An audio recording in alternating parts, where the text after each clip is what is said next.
tentang corona atau virus 19 ini cukup menjadi perhatian dunia internasional termasuk di Indonesia.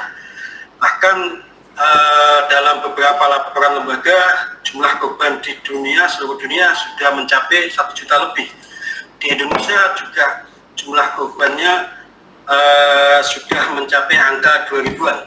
Nah, telah hadir bersama kita semua ada, saya perkenalkan, saya bersatu, saya sendiri Ali Asgor selaku Sekretaris Pusat Kajian Keamanan Nasional Universitas Bayangkara Jakarta Raya. Juga telah hadir bersama kita Pak Dr. Irwan Abdurrahman. Pak Dr. Irwan ini dokter di Rumah Sakit Satria Husada Bekasi yang juga ikut turun lapangan dalam penanganan virus corona ini. Nah, di samping Pak Dr. Irwan telah bergabung bersama kita semua ada Pak Dr. Yosi, Dr. Rizky Yosi Polimpung. Selamat siang, Pak. Nah, beliau ini cukup menekuni isu-isu di bidang keamanan, pertahanan, keamanan demokratis, dan sekaligus komunikasi keamanan. Saat ini beliau dosen di Fakultas Ilmu Komunikasi Universitas Bayangkara Jakarta Raya. Ada Ibu Indah Pangesta Amalitasari. Selamat siang, Bu Indah. Siang. Ibu Indah ini cukup concern dalam isu-isu hak asasi manusia dan termasuk penggiat HAM yang sudah kelasnya internasional. Beliau juga dosen di Fakultas HAM, di Fakultas Hukum di Universitas Bayangkara Jakarta Raya. Nah, saya mungkin akan memulai terlebih dahulu kepada Pak Dokter, pertanyaan kepada Pak Dokter tentang pada diskusi siang hari ini. Pak Dokter, kita sudah tahu bahwa wabah pandemi corona ini dalam 2 bulan terakhir sejak muncul di Wuhan, Cina menjadi perhatian dunia internasional. Bukan hanya di Indonesia, tetapi juga skalanya sudah sangat mengglobal. Semua negara hampir tidak ada yang hampir rata-rata terinfeksi virus corona ini. Nah, bisa dijelaskan Pak Dokter, kira-kira apa sih virus corona ini atau COVID-19 dan bahayanya seperti apa sih, Dok? Sehingga ini menjadi perhatian dunia internasional dan sudah memakan banyak korban. Silakan, Dokter. Oke, terima kasih. Selamat siang semuanya. Terima kasih Pak Ali. Mohon izin Bu Indah, Pak Hizkia. Terima kasih atas waktunya. Monggo, Pak. Perkenalkan, saya Irwan Abdurrahman. Saya bekerja sebagai dokter umum di Rumah Sakit Umum Kartika Husada di Setu, di Kabupaten ya, Kabupaten. Jadi apa sih virus corona itu, ya kan? Corona itu adalah suatu virus yang notabene-nya itu dia satu keluarga, yaitu keluarga si corona, ya kan? Nah, cuman dalam keluarga ini ada bercabang-cabang tuh jenis-jenisnya yang sebelumnya yang kita ketahui, yaitu yang sudah menyerang pertama kali itu keluarga corona, yaitu yang di SARS tahun 2002. Kemudian ada juga MERS yang tahun 2012 yang di Timur Tengah waktu itu. Nah, kejadian pertama kali dikatakan adanya COVID-19 atau novel corona atau waktu itu Wuhan disease, ya kan? Itu terjadi pada akhir Desember atau awal Januari, itu dilaporkan di daerah Wuhan di China suatu angka kejadian penyakit yang ciri-cirinya itu hampir sama dengan yang namanya pneumonia. Jadi gejala pneumonia itu gejala yang kita dapatkan pada pasien dengan gejala demam tinggi, batuk, dan terkadang terjadinya sesak nafas. Tapi setelah dievaluasi, dilihat kok gejalanya pneumonia, tapi hasil lab atau labor penunjangnya kok nggak menunjukkan pneumonia sebelumnya. Ini ada apa saat itu? Maka diteliti ternyata ini pneumonia yang penyebabnya yaitu virus. Itu. si corona itu. Nah, setelah ditelaah, ternyata corona itu kan sejenis virus RNA yang berselubung mempunyai dilindungin sama protein-protein. Itulah yang apabila masuk ke dalam tubuh kita, protein itulah yang menduplikasi RNA atau antibodi dari kita sendiri gitu. Bagaimana sih gejalanya gitu kan saat itu? Gejalanya sekarang ini hampir tanpa, maksudnya bukan tanpa gejala ya, gejalanya itu sangat-sangat simpel. Bukan sangat simpel, jadi seperti tidak ada gejala khas untuk si COVID-19 ini. Gejalanya itu hampir seperti demam, batuk, pilek. Tapi kalau udah komplikasi menyebabkan sesak nafas. Itu yang gejalanya. Nah, kalau untuk pengobatannya sampai saat ini memang belum ada pengobatan yang spesifik atau gold standar yang untuk penyakit si corona ini, gitu loh Pak. Kalau virus ini masuk ke tubuh itu seperti apa sih Pak prosesnya sebenarnya? Prosesnya sekarang misalkan misalkan si A terinfeksi, ya kan? Terinfeksi itu kan mempunyai gejala. Biasanya gejala yang timbul demam tinggi, batuk, pilek, ya kan? Nah, dari batuk itulah seseorang mengeluarkan droplet, kalau kita bilangnya ya, droplet itu percikan dari ludah atau saat batuk, itulah yang menempel ke seseorang, masuk lewat hidung atau lewat mulut. Nah, karena apa? Karena yang namanya si virus dia butuh reseptor atau inangnya. Nah, reseptor yang ada ini itu hanya di bagian hidung, di daerah mulut atau di tenggorokan. Makanya untuk mencari si virus itu cuma di daerah dua tempat itu. Kalau nggak di hidung ya di daerah tenggorokan. Apakah virus ini sampai saat ini ada kemungkinan sudah di udara? Sampai saat ini WHO masih mengeluarkan penyebaran itu masih dengan droplet.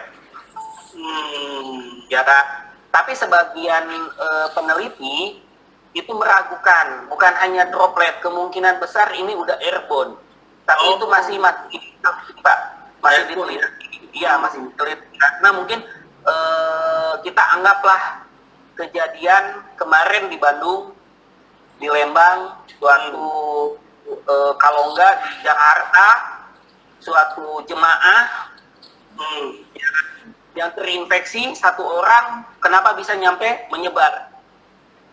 Nah, seperti itu masih pembicaraan para peneliti apakah ini menjadi airborne atau tidak. Oke. Saya akan bertanya panjang lagi nanti, tapi setidaknya sebagai pembuka diskusi kita pada siang hari ini, kita sudah mengetahui bahwa betapa virus corona ini membahayakan. Bahkan meskipun belum diuji validasinya tentang apakah virus ini sudah sifatnya airborne, tetapi secara faktual telah memakan banyak korban. Nah, itu dari segi medis. Saya kemudian ingin bertanya kepada Pak Yosi, Dr. Yosi, tentang isu-isu yang bahwa pandemi corona ini menemukan relevansinya dengan diskursus mengenai teori keamanan, khususnya mengenai teori keamanan yang tradisional. Untuk diketahui bahwa untuk para peserta lain bahwa di dalam kajian keamanan kita mengenal dua pendekatan besar tentang keamanan tradisional dan keamanan non tradisional. Keamanan tradisional itu konsepsi ancaman yang sifatnya militer sentis, dan objek dan subjek dari keamanan itu adalah negara. Nah, sejak berakhirnya perang dingin, kemudian isu-isu tentang hak asasi manusia bermunculan, maka konsepsi ancaman tidak hanya tertuju pada ancaman keamanan, tidak hanya tertuju pada keamanan militer, tetapi juga keamanan manusia. Nah, dalam konteks inilah muncul teori tentang keamanan non tradisional. sudah ada Pak Dr. Yoksi yang sangat punya reputasi di bidang isu-isu keamanan non tradisional ini. Isu keamanan non tradisional ini hari ini menemukan relevansinya ketika dihadapkan pada persoalan pandemi corona ini. Keamanan non tradisional yang awal munculnya tahun 80-an hari ini hangat kita bicarakan, kita lihat bagaimana negara menerapkan konsepsi keamanannya. Pak Yosi, saya ingin tanya Pak Yosi. Nah, di Indonesia pada saat awal-awal ini kita melihat ada sikap yang sebenarnya semacam menganggap remeh atau desekuritisasi isu pandemi corona ini. Nah, baru belakangan ketika WHO tanggal 10 Maret yang diusulkan pada Presiden Jokowi, baru ada upaya respon cepat yang dilakukan pemerintah. Nah, pertanyaan saya Pak Yosi, apakah sekuritisasi yang dilakukan oleh pemerintah Indonesia sudah tepat hari ini? Gimana atau bagaimana tinjauan Pak Yosi mengenai relevansi wabah pandemi corona dengan teori-teori keamanan non tradisional ini? Silakan Pak Yosi. Baik Pak Ali, terima kasih sebelumnya. Perkenalkan, nama saya Yosi. Ya, untuk pertanyaan tadi bahwa ini menemukan relevansinya dalam diskusi tentang keamanan tradisional maupun non tradisional. Lalu tadi juga ditanyakan perihal apakah yang dilakukan pemerintah itu, sekuritisasi yang dilakukan pemerintah itu tepat atau tidak atau bagaimana. Nah, mungkin pertama yang mau saya klarifikasi adalah supaya diskusi kita lebih untuk general public ya, bukan untuk akademik saja. Mungkin saya perlu klarifikasi dulu apa sih yang disebut dengan sekuritisasi. Sekuritisasi itu karena terutama di Indonesia itu banyak kesalahkaprahan dalam menilai sekuritisasi. Jadi sekuritisasi itu simpelnya adalah proses bagaimana sebuah isu yang tadinya non keamanan, isu-isu yang non keamanan itu dibuat menjadi isu keamanan. Nah, setidaknya ada beberapa komponen dalam melakukan sekuritisasi. Yang pertama adalah dia harus mendefinisikan apa yang disebut reference object atau apa yang disebut objek yang dilindungi, objek yang diancam. Jadi kita misalkan Indonesia atau masyarakat Indonesia. Nah, jadi yang sedang terancam objeknya adalah masyarakat Indonesia. Lalu yang kedua, dia harus menentukan tipe ancamannya apa, threat-nya seperti apa, ancaman yang akan mengancam ini apa. Nah, ini harus dikonstruksikan. Nah, di sini butuh kajian-kajian keilmuan tentang sains, tentang natur dari ancaman itu apa. Nah, hari ini natur ancamannya adalah dari mikrobiologi. Maka nggak bisa suruh orang-orang keamanan yang belajar perang untuk belajar ini gitu. Jadi harus kita butuh dokter, kita butuh biologis, researcher ilmu manusia untuk menjadi mata untuk kita memahami threat ini. Nah, lalu yang ketiga setelah kita melakukan threat assessment itu adalah kita melakukan deklarasi. Nah, ini yang mungkin masuk ke aspek komunikasinya. Deklarasi itu adalah bahwa ya sekarang kita sedang terancam. Oke, sekarang corona ini bukan sekedar penyakit, tapi ini adalah permasalahan public health. Ini mengancam. Jadi kita mendeklarasikan sesuatu sebagai ancaman. Jadi proses deklarasi itu sendiri juga menjadi krusial. Nah, yang paling krusial adalah yang keempat, aspek hukum, yaitu pada saat threat ancaman sudah dikonstruksikan, sudah dideklarasikan, maka deployment itu akan melakukan apa yang disebut state of emergency, state of exception, pengecualian. Pengecualian itu artinya apa? Hukum-hukum yang normal itu akan ditunda, ditangguhkan, sementara ada hukum yang baru. Jadi kalau kita lihat PSBB yang terjadi di Jakarta, itu harus kita lihat sebagai ini kondisi state of exception, walaupun agak mild ya, state of exception. Jadi tadinya saya bebas melakukan pengajian di luar, nggak boleh. Bebas saya melakukan diskusi, kumpul-kumpul, ngopi, nongkrong, sekarang nggak boleh. Jadi ada pembatasan hak-hak yang tadinya boleh, sekarang ditangguhkan. Nah, itu tandanya kita sedang masuk dalam era sekuritisasi. Dan aspek lainnya adalah mobilisasi resources dalam menanggulangi isu keamanan.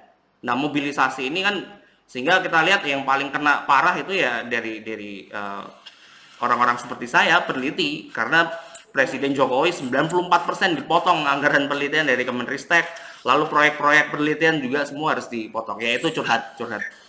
Tapi anyway, itu adalah bentuk mobilisasi resources di situ, mobilisasi resources.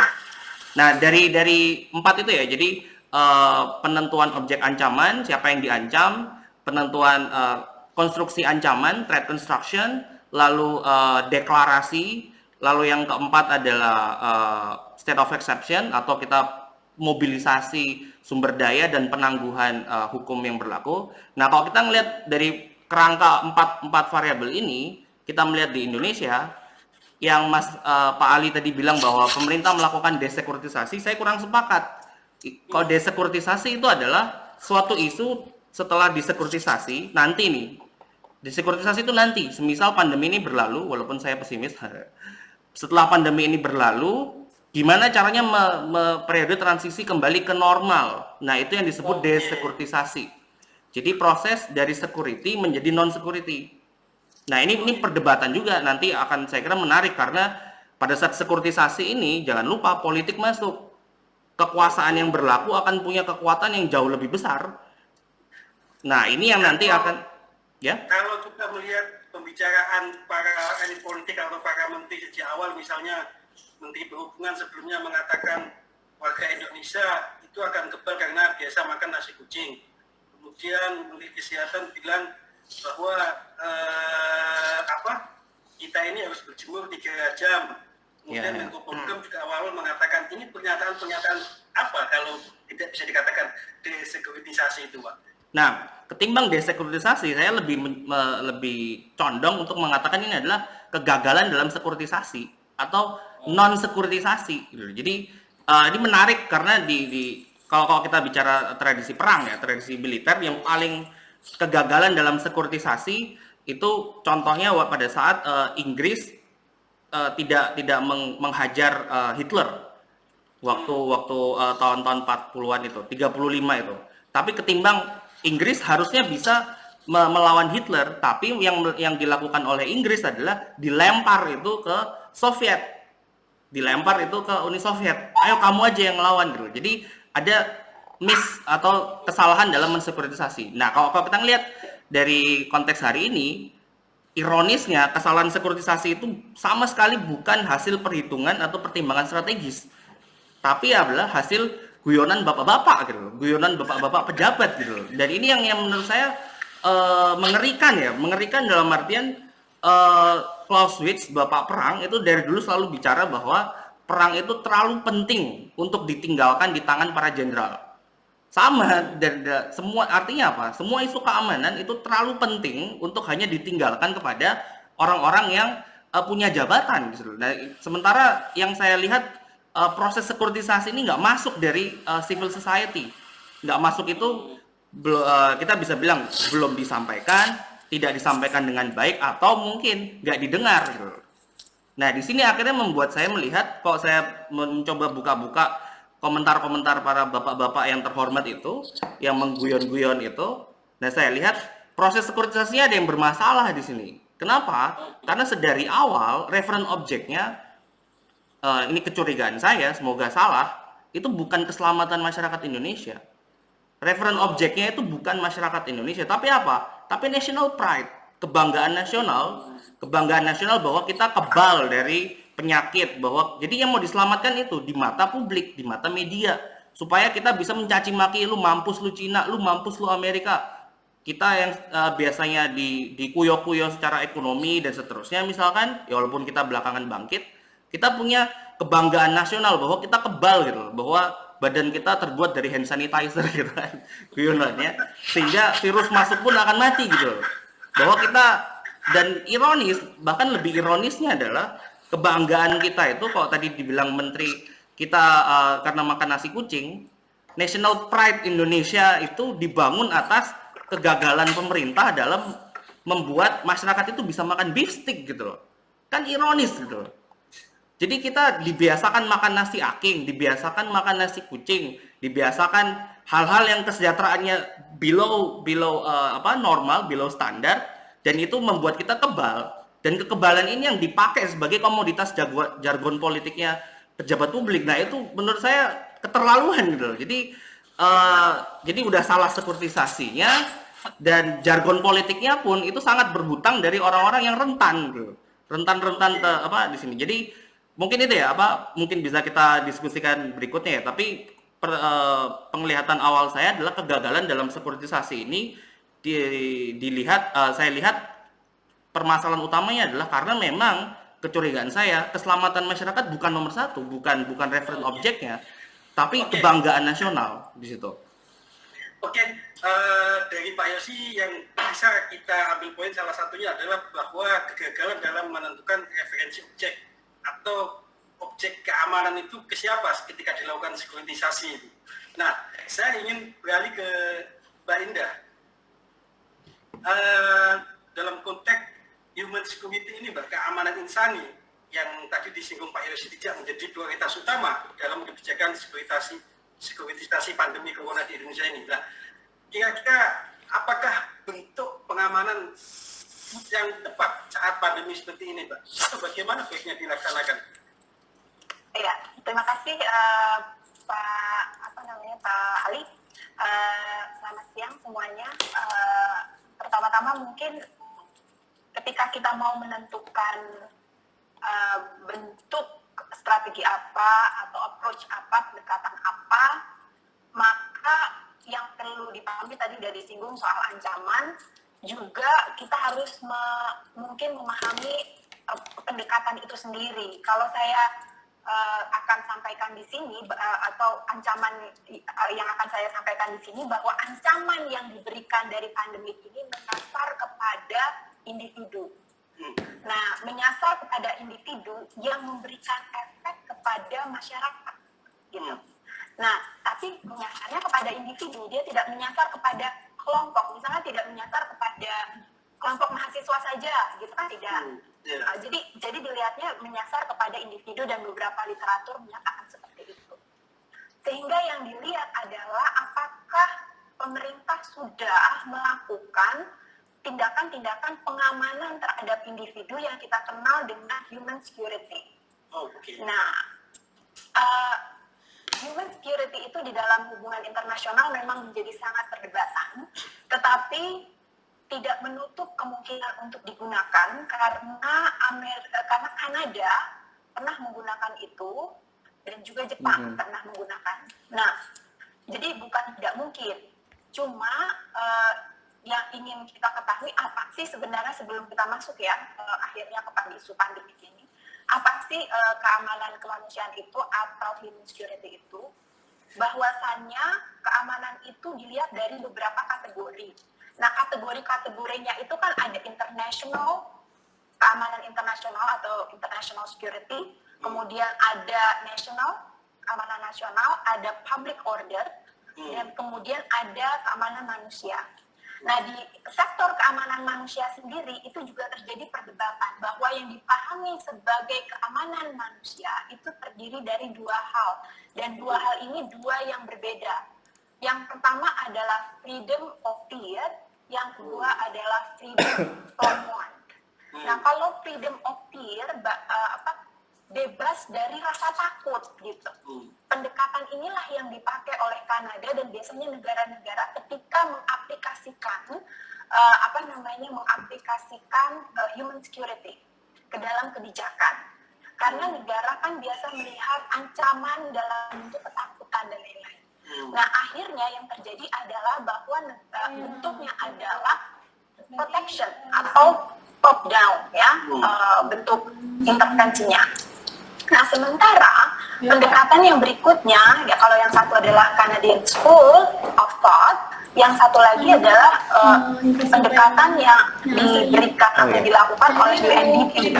Perspektif. Nah, perspektifnya UNDP itu adalah bahwa freedom from want, which is sangat terkait dengan empowerment, ya, penguatan. Kalau yang satu tadi terkait dengan protection, perlindungan. Karena fear, maka harus obatnya adalah dilindungi, protection. Nah, terus dalam kedua perdebatan ini, kalau UNDP melihat bahwa tidak ada prioritas yang harus diprioritaskan. Semua menjadi prioritas, yaitu ada 7 hal yang harus diprioritaskan di dalam merespon ancaman yang berhubungan dengan manusia. Apa saja yang berhubungan ancaman itu, yaitu pertama mengenai sektor ekonomi, pangan, kesehatan. Jadi ada 7, disebutnya 7 faktor yang menjadi alasan kenapa negara harus memprioritaskan. Jadi ekonomi, pangan, food, kesehatan, lingkungan, personal, kemudian community, dan politics. Nah, struktur ini harus diperhatikan dalam menilai, dalam membentuk kerangka daripada keamanan manusia, gitu. Nah, di dalam 7 ini akan muncul bentuk-bentuk ancaman yang akan timbul. Nah, beberapa hari ini saya juga melihat dan membaca beberapa literatur yang menunjukkan beberapa dampak yang terjadi kepada manusia atas pandemik ini, yang seharusnya menjadi perhatian oleh pejabat publik. Kalau Pak Yosi tadi bilangnya dengan kata sekuritisasi, dia harus ada alasan yang tepat, gitu ya, untuk melakukan penggunaan strategi ini. Nah, kalau kita lihat, misalnya beberapa dampak yang akan saya angkat di sini adalah banyaknya sekali kita kekurangan petugas medis, supply, ya berarti itu ada ancaman terhadap health security sektor itu. Kemudian ada juga ancaman mengenai ekonomi, pekerja informal. Terutama nggak hanya di Indonesia, itu juga terjadi di beberapa negara. Nah, barusan disebutkan bahwa pandemi corona ini juga ada sisi ancaman terhadap kesehatan dan bahkan menunjukkan betapa buruknya sistem kesehatan kita. Mungkin bukannya di Indonesia, di beberapa negara, bagaimana kita melihat ketelanjangan rasio jumlah dokter dan masyarakat tidak sebanding, sehingga kelingkungan jumlah keterbatasan medis kita. Nah, dalam konteks ini saya akan kembali ke Pak Dokter yang mungkin bisa sedikit memberikan penjelasan. Gini Dok, mengapa sih betapa tenaga medis atau pekerja medis ini rentan sekali, bahkan sudah ada puluhan korban yang meninggal akibat menangani pasien-pasien yang terjangkit virus corona ini. Lalu Pak Dokter? Ya. Jadi pertanyaannya, Pak Ali, kenapa tenaga medis sampai sekarang ini di Indonesia banyak yang meninggal karena terkonfirmasi terjangkit virus COVID-19 ini? Oke. Kalau dilihat dari aspek jumlahnya, ya kan, jumlah yang terjangkit tenaga medis di kita memang dibandingkan lain Indonesia lumayan tinggi, Pak. Jadi Indonesia cukup tinggi dibandingkan beberapa negara lain. Kita mulai kasus pertama itu di akhir Februari, tanggal 26 kalau nggak salah, ya kan, pemerintah mengumumkan itu awal Maret. Kalau kita kasus nomor 01, 02, 03 positif, sampai sekarang mungkin sudah terdata dokter ya, di luar perawat itu sekitar 25 orang yang sudah meninggal dengan hasil konfirmasi COVID-19. Nah, permasalahan di sini yang kita dapatkan, kenapa sih jumlah dokter di Indonesia bisa terjangkit COVID-19 begitu banyak? Karena pemerintah kita itu nge-warning dari awal dengan santai, ya kan? Indonesia tidak akan terjangkit corona saat itu, aman. Harusnya pemerintah siap-siap dengan pengalaman melihat China, kemudian merembet ke Malaysia, merembet ke Thailand, merembet ke Singapura, itu sudah dekat ke negara kita. Nah, untuk itu kita harus digerakkan. Ayo para kesehatan siap siaga karena ini virus yang belum ada obatnya. Tidak terlihat gejalanya, maksudnya tidak ada gejala yang khas. Ibaratnya ada, kalau misalkan kita dapat pasien dengan bintik-bintik air-air, oh ya udah cacar, jelas gitu kan? Kita bisa ambil. Ini tanpa gejala yang khas. Jadi saat terjangkit itu, jadi kita nggak tahu pasien kita ini positif atau tidak. Dan saat itu masih akses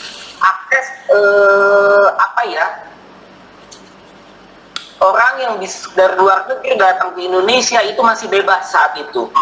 Pak Dokter, Anda sepakat nggak dengan pernyataan saya bahwa sistem kesehatan kita itu tidak cukup maksimal atau tidak cukup canggih dengan adanya pandemi corona ini? Bagaimana jumlah keterbatasan tenaga medis, rasio dosen dengan masyarakat, itu bisa dikatakan hari ini laporannya 1/1000 masyarakat ya? 10.000 masyarakat. Betul. Kalau untuk jumlah mungkin di kita masih kurang, Pak. Ya kan? Untuk jumlah kita masih kurang, dan untuk menanganinya pun rumah sakit sangat-sangat terbatas.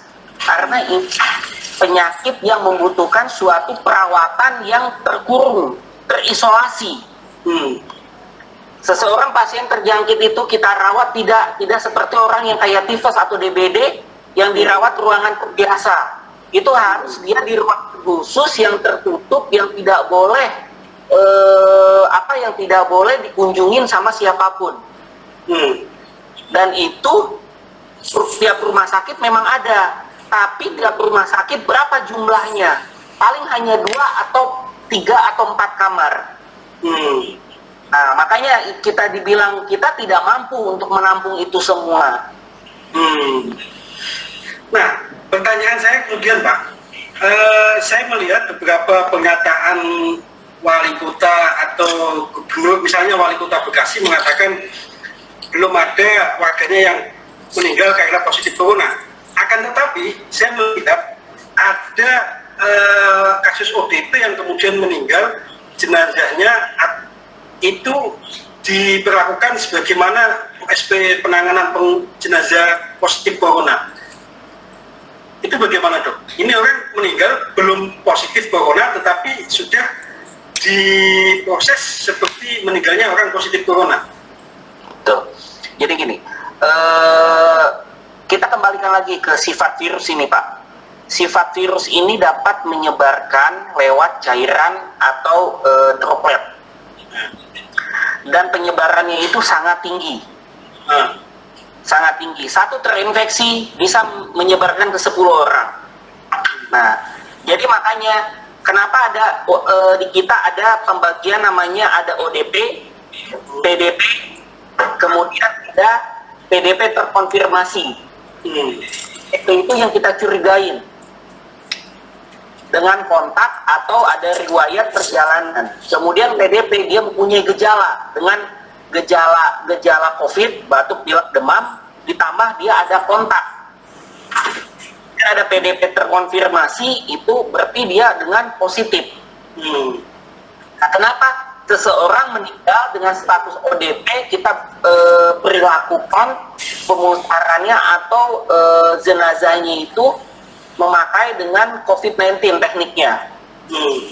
Karena penelitian seseorang yang terjangkit positif, kita ibarat jenazah itu positif COVID-19 itu masih bisa menyebarkan. Masih bisa menyebarkan, ada yang bilang 3 jam, ada yang bilang sampai 8 jam. Meskipun ODP itu? Meskipun itu status ODP. Kenapa kita berlakukan seperti itu? Karena untuk meminimalisir Pak. Meminimalisir penyebaran. Syukur-syukur yang ODP itu, ya kan, kalau diperlakukan seperti kita Muslim, dimandikan, disolatkan, ternyata hasilnya negatif, nggak ada masalah Pak. Tapi pertanyaannya Pak Dokter, pertanyaan dokter, saya barusan tadi baca berita asisten timnas PSSI itu pertama dinyatakan positif corona, tetapi setelah 2 kali cek sampai swab test itu ternyata dia negatif corona. Saya khawatir kemudian di beberapa daerah ini alat uji akurasinya itu meragukan, sehingga orang yang baru ODP yang negatif, kemudian alatnya kemudian ODP mati, diperlakukan semacam ini. Gimana tuh dok? Ini barusan saya baca berita, asisten pelatih 2 kali cek, itu ternyata negatif, padahal awalnya dinyatakan positif. Ya, saya baca juga berita itu Pak. Ya kan, ternyata dia dites positif. Kemudian dicek lagi, dia negatif. Negatif. Ya kan? Nah, yang pertama kali dia cek itu yaitu rapid test. Rapid test itu yang sekarang diberlakukan di masyarakat total sekian ratus ribu orang kita rapid test. Ya kan? Jadi pemeriksaan virus ini ada 2 Pak. Ada rapid test, ada PCR atau swab.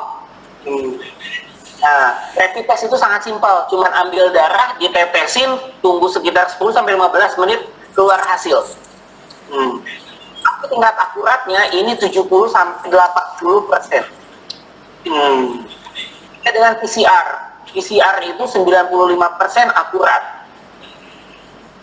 Karena itu dia, kalau PCR sampelnya yang diambil itu sampel yang di hidung atau yang di mulut. Makanya kan saya bilang tadi di awal itu yang namanya si virusnya itu dia bereplikasi atau beranak pinak itu di hidung sama di tenggorokan reseptornya, makanya di situ. Nah, kenapa dia pas rapid test dia kok bisa positif rapid testnya, sedangkan yang kedua dia PCR bisa negatif? Kita kembali lagi, yang namanya rapid test itu kan diambil kan antibody. Oke, antibody. Antibody yang seperti apa yang diambil sama alat itu? Apakah spesifikasi khas dengan corona? Tidak. Jadi rapid test itu bisa false positif. Jadi ternyata dia positif, tapi bukan positif corona Pak. Bisa aja itu yang lain. Karena corona kan jenisnya ada 3. Oke. Ya. Bisa juga dia positifnya positif dengue. Saya pernah dapat kasus itu. Positif rapidnya, kita udah kabakan, wah pasien udah kita isolasi, kitanya wah udah deg-degan. Kan kita nggak pakai alat apa-apa saat pemeriksaan itu. PCR keluar 1 minggu hasilnya negatif. Itu makanya sekarang seseorang dikatakan rapid positif itu belum tentu dia positif. Harus dan wajib itu dikonfirmasi dengan PCR. Nah, yang punya alat PCR di daerah ada semua nggak dok itu? PCR kita Bekasi yang berdekatan ke Jakarta masih kedua tempat Pak. Litbangkes sama ke Ekmen. Kalau Papua itu gimana itu? Papua ada sendiri. Jadi sekarang Litbangkes itu kan punya lab yang standar tinggi ya. Kayak misalkan kalau di Bandung dia tiap provinsi ada Pak. Oke. Nah, kalau di Bandung berletak dia di Hasan Sadikin. Kalau misalkan yang di Jogja itu yang gabung sama UGM. Oke Pak Dokter, saya akan lanjut ke Pak Yosi. Tadi Pak Dokter sempat mengatakan ada semacam pengakuan bahwa memang sistem kesehatan kita belum maksimal dan rasio jumlah tenaga medis juga sangat terbatas dibandingkan jumlah masyarakatnya. Pak Yosi, tadi dikatakan isu sekuritisasi itu tergantung pada referen objeknya. Nah, kira-kira apakah pembatasan skala ini atau kebijakan isolasi ini sudah tepatkah dilakukan oleh pemerintah dalam konteks atau Pak Yosi setuju dengan konsep sekuritisasi untuk pandemi corona ini? Atau bagaimana Pak Yosi?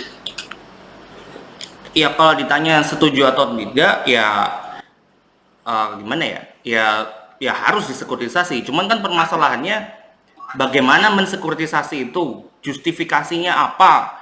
Lalu pemahaman tentang ancamannya seperti apa yang akan berdampak pada pemberlakuan kebijakannya seperti apa. Nah, itu yang menurut saya menjadi penting. Jadi yang kita harus kita yang non medis, kita yang nggak punya latar pendidikan atau pemahaman yang non medis, non ilmu alam atau ilmu manusia, nah kita bisa mengawal di aspek ininya. Jadi kita yang mengkoreksi apakah benar threat construction yang kalian lakukan itu udah benar-benar based on science. Nah, itu yang saya ragu. Kalau sampai ada seorang menteri bilang, oh nggak apa-apa kok, nanti virus ini nggak akan lama kok di Indonesia, kan Indonesia panas. Nah itu saya ragu banget gitu loh. Gimana kebijakan keamanan yang dilandaskan pada common sense yang seperti itu gitu loh. Common sense yang benar-benar berbasiskan national pride tadi gitu loh. Nah itu yang menurut saya harus kita kritisi di situ. Lalu tadi terkait pembatasan skala besar itu, nah persoalan saya di sini, saya belum melakukan penelitian atau pengkajian atau modeling. Ini kan tiba-tiba kata modeling ini jadi buzzword di media, diomongin semua menteri. Saya nggak tahu paham apa enggak itu artinya modeling. Tapi poin saya adalah saya belum melakukan penelitian untuk itu. Tapi intinya adalah lagi-lagi ini kalau kita melihat PSBB atau darurat sipil atau terserah lah mau pakai darurat militer, saya nggak ada masalah. Permasalahannya adalah apakah ini tepat untuk menjawab permasalahan atau tepat untuk menjawab ancaman ini. Nah, kajian ini yang saya masih minim dapat gitu loh. Apa landasannya?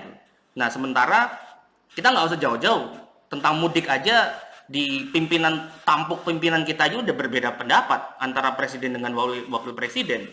Udah baku ambil lah, kalau bahasa orang Manado itu saling ambil gitu loh, saling mengkritik antara pemerintah sendiri. Nah ini kan kita bisa melihat bahwa cara kita dalam menentukan kebijakan itu juga masih belum sama di situ. Nah lalu yang poin ketiga yang mau saya sampaikan terkait kebijakan pembatasan ini. Nah lagi-lagi siapa reference objeknya? Kalau yang saya lihat reference objek yang setelah reference objek national pride ini sudah nggak laku, karena apa? Karena sudah ada mayat bergelimpangan. Nah, reference objek berikutnya adalah yang saya lihat ekonomi. Kurva-kurva yang dipertimbangkan, lagi-lagi, mohon maaf, keselamatan masyarakat, konstituen, wong cilik yang dibawa-bawa pada saat pemilu gitu. Kenapa? Kita bisa lihat aja. Kenapa dengan kesadaran keamanannya menurut saya sangat rendah. Kenapa? Jadi ancaman itu ada dua bentuk ancaman ya. Yang pertama adalah ancaman yang imminent, dengan yang kedua adalah ancaman yang imanen. Ancaman yang imminent itu akhirnya disebut ancaman, threat, sementara ancaman yang imanen itu cenderung disebut resiko. Yang imminent itu yang nyata, yang aktual, yang ada mayat di depan kita, ada tembak di pointed at our head, itu adalah ancaman yang imanen. Ada artileri di perbatasan yang siap menyerang kita, itu imanen. Yang imminent ini adalah ancaman yang tiba-tiba bisa muncul kapanpun tanpa kita ketahui. Nah, yang di sini kita perlu pertahanan yang kuat, sementara yang di sini kita butuh apa? Sistem early warning. Kita butuh sistem kesiapsiagaan, preparedness. Nah, di situ. Nah, kesadaran keamanan kita masih yang imminent. Jadi sekalipun mereka ngomong, oh ini non tradisional, ini tantangan keamanan baru, kepala ancaman yang imminent, masih ancaman yang nyata gitu. Sehingga mindset yang dipakai dalam melakukan kebijakan itu semuanya nggak punya pemahaman yang bersifat imanen, resiko. Nah, di situ. Nah, kembali terkait pembatasan tadi, kalau yang dilihat adalah ekonomi, lagi-lagi salah kaprah gitu loh. Permasalahan ini tadi Mbak Ines sudah sampaikan, tadi juga Pak Dokter sudah sampaikan, dia istilah keamanannya lagi-lagi attack surface-nya yang diserang itu bukan ekonomi yang langsung, tapi masyarakatnya. Masyarakat ini yang nanti pada saat dia bekerja, dia akan mengumpulkan skor-skor untuk kurva ekonomi yang dibangga-banggakan nanti sama pemerintah gitu. Jadi lagi-lagi saya Pak Yosi, kalau kita misalnya idealnya adalah referensi objeknya adalah keselamatan masyarakat, kita isolasi semua nih masyarakat, tetapi kemudian ekonomi lemah, masyarakat pun susah, harga sayuran mahal, kita beli tempe yang biasanya cuma 3.000 hari ini bisa 10.000 Pak. Nah itu bagaimana? Tidak ada pilihan. Tidak ada pilihan kalau kita masih cara berpikirnya masih cara berpikir tradisional gitu. Sekarang kita lihat seperti ini. Saya nggak dibayar pemerintah, jadi saya nggak bisa mengelaborasi lebih detail ya. Tapi kalau kita mau pakai cara pandang yang berbasiskan masyarakat, berbasiskan keselamatan masyarakat, maka keselamatan masyarakat nomor satu harus kita upayakan. sehingga semua dirumahkan, semua menjadi work from home itu adalah hal yang wajib.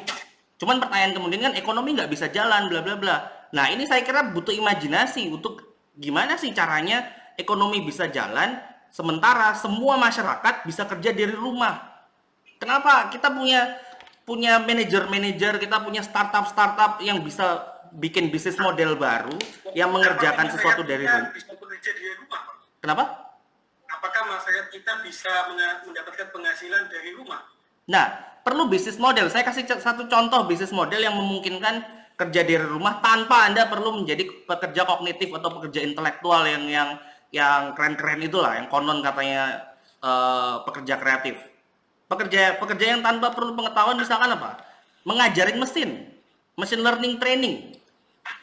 Butuh beberapa orang bikin korpus, semua orang dibayar untuk mengisi survei, dibayar untuk mengisi kalau yang tahu data science bisa training data, dibayar oleh pemerintah. Jadi ada pekerjaan-pekerjaan baru yang di situ.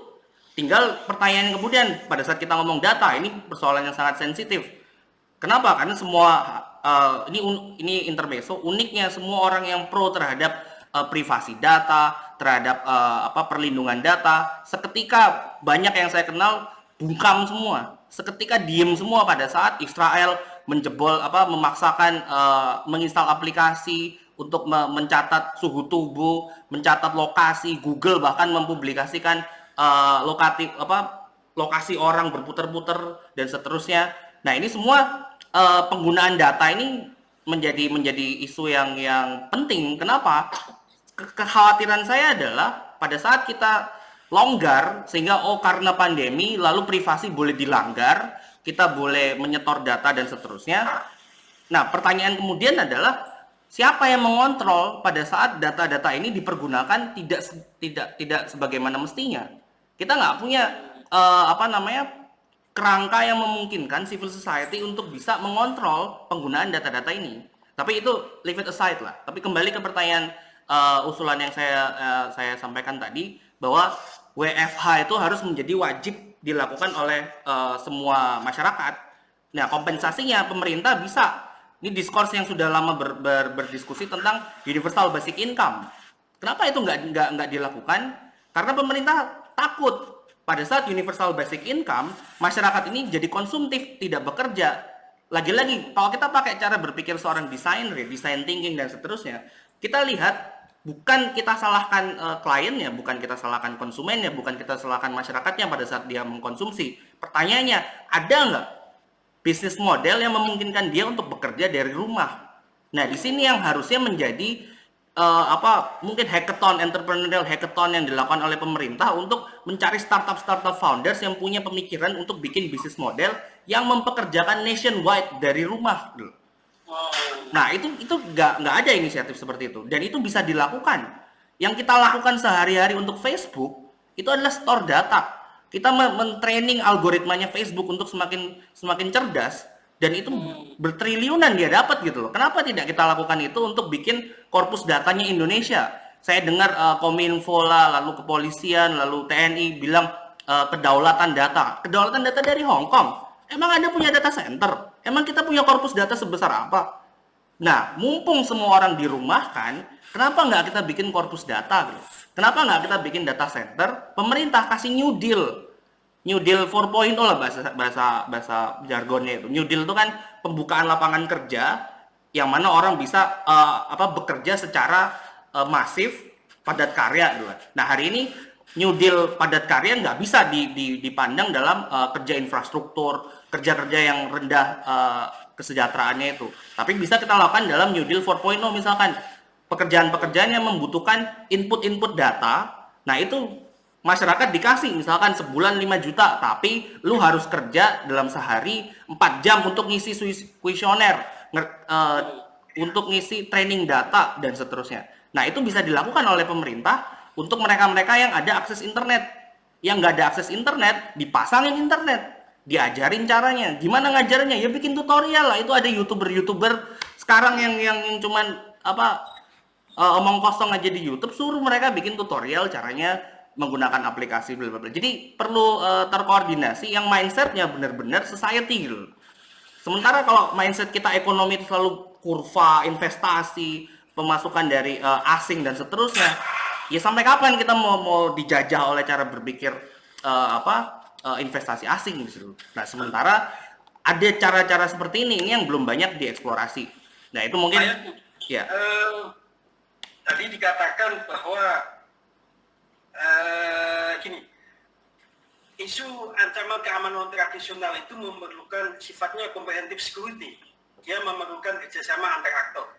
Bahwa kita melihat hari ini antar birokrasi pemerintah tidak sinkron.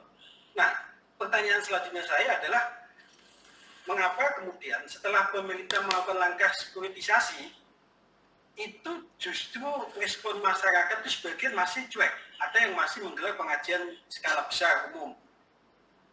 Apakah ini, bagaimana Anda melihat fenomena ini? Masyarakat kita tidak, partisipasi masyarakat kita dalam merespon ancaman keamanan non tradisional ini saya lihat atau bisa dikatakan masih lemah. Nah, ini kadang-kadang ini bias ya, ini bias kelas menengah ngehe di urban metropolitan. Jadi kenapa kelas menengah, saya pernah posting Instagram saya lagi di luar tanpa masker, itu langsung saya di DM belasan DM yang mendakwa saya, lu kenapa keluar, lu kok nggak mencegah social distancing bla bla bla. Saya dihajar seperti itu oleh SJW gitu ya. Tapi biasnya di sini kita setiap hari diserbu oleh informasi-informasi medsos, kita follow orang-orang apalagi yang bisa bahasa Inggris, itu bisa memfollow akun-akun berbahasa Inggris yang scientific gitu loh. Tapi gimana orang-orang yang tidak punya akses internet koneksi harian? Gimana mereka yang nggak punya edukasi yang untuk bisa mengenyam informasi-informasi health yang kita kenyam, sehingga konstruksi thread di kepala mereka nggak sama seperti konstruksi thread di kepala kita gitu loh. Nah, jadi itu permasalahan itu yang harus kita pahami, sehingga kita nggak bisa bias kelas menengah, bias urban metropolitan, bias pemerintah dalam melihat itu. Nah, solusinya adalah misalkan kita mau melakukan pembatasan skala lokal, pertanyaannya adalah sudah sejauh mana tim komunikasi pemerintah, tim PR pemerintah mencoba segala cara untuk turun dan meyakinkan orang itu tentang bahwa ini threat ini nyata gitu. Sehingga gimana membuat mereka juga melakukan sekuritisasi yang sama dilakukan oleh pemerintah, bahwa melihat isu ini adalah isu ancaman keamanan yang tadinya tidak nyata menjadi nyata. Apakah Anda melihat peran pemerintah belum cukup optimal, Pak? Ya belum, kalau semuanya lewat medsos. Nah, pertanyaannya yang bisa akses medsos siapa? Itu. Ya pemerintah hanya mengedukasi orang-orang yang menurut saya sudah teredukasi gitu loh. Nah, apa cara pemerintah untuk bisa turun ke lapangan dan seterusnya? Ya itu Anda dibayar untuk itu, wahai Kominfo gitu loh. Oke, saya beralih ke Mbak Indah.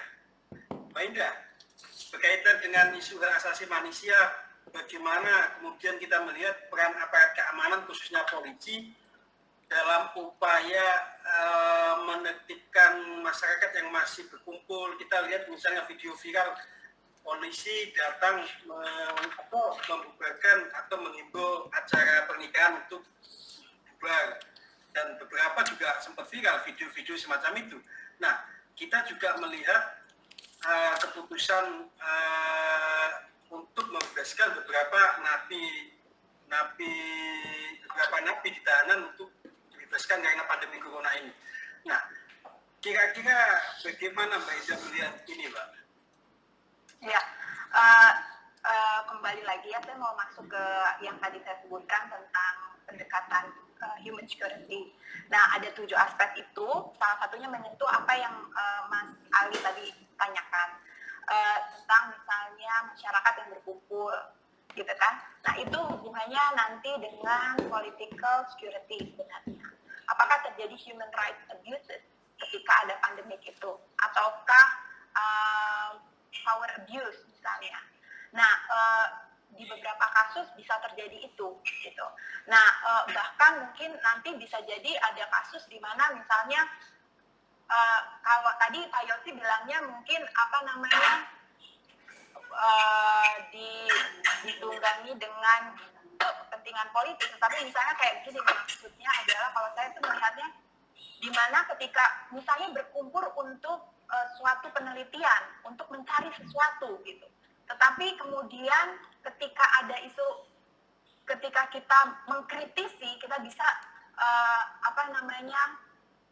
dikenakan misalnya pasal yang mungkin dinilai menghina misalnya kayak gitu. Nah, itu bisa masuk ke kategori human rights abuses gitu. Dan itu bisa berdampak kepada the whole framework daripada human security itu sendiri. Jadi kalau memakai human security itu semua aspek itu harus diperhatikan. Termasuk ketika misalnya para pemegang misalnya political security itu juga hubungannya nanti dengan komitmen atau konsistensi. Ketika pemerintah mengeluarkan keputusan A misalnya, pembatasan dan lain-lain, tidak bisa kemudian atau mengeluarkan maklumat, tidak bisa kemudian pihak-pihak yang harus mengamankan itu sendiri malah melanggar gitu. Tidak bisa kayak begitu gitu. Itu tidak bisa.